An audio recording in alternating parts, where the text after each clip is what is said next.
Folks, glad to be with you in Las Vegas. Brian Blessing, ATS.io. And we're talking NASCAR. What a fun weekend. Of course, got the NCAA tournament. Everybody's going bananas. Up to 50% capacity here in Las Vegas, which is certainly a good sign. And the NASCAR boys are rolling right along. We're at the Atlanta Motor Speedway this week. And you look at the guys that are the studs and the favorites, and they're actually the guys that are starting up front. Front row, Denny Hamlin, Martin Truex. They're both 5-1. Row 2, Logano and Keselowski are on the board at 8-1.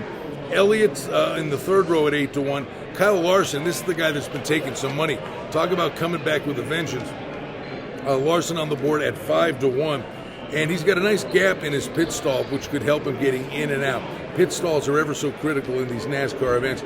Kyle Busch is 20-1. The guys that are playing with house money, William Byron's on the board at 20-1. Ryan Blaney is, I keep talking about it, is just the bad news bear with bad luck. I think Blaney has a real fast car each and every week. And the minute he wins a tournament, he's not going to be 20-1 anymore. He's going to plummet down into that 8 to 10-1 range. I'm playing Blaney. I think one of these days, and one of these days soon, Ryan Blaney's going to step up to the plate and get it done.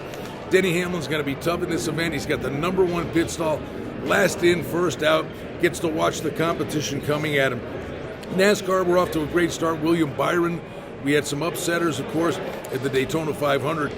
Now the pressure starts to mount on the Hamlins, the Keselowskis and the Loganos and the Harvicks of the world.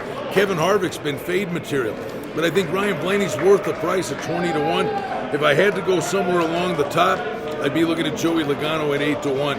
But don't forget, the pressure starts to mount. You want to get these W's. We got a dirt race coming up at Bristol, road course events. And then when you get the restrictor plate racing on the super speedways, anything can happen. So guys like Logano and Keselowski and Harvick, they got to get a win, and you want to get it pretty fast because don't sleep on it. Kyle Busch didn't get a win last year, and it cost him that opportunity to compete for a championship. I'm Brian Blessing in Las Vegas. It's always a treat to be with you right here at ATS.io. Don't forget our buddy Adam Burke and his wonderful sports betting podcast each and every weekday.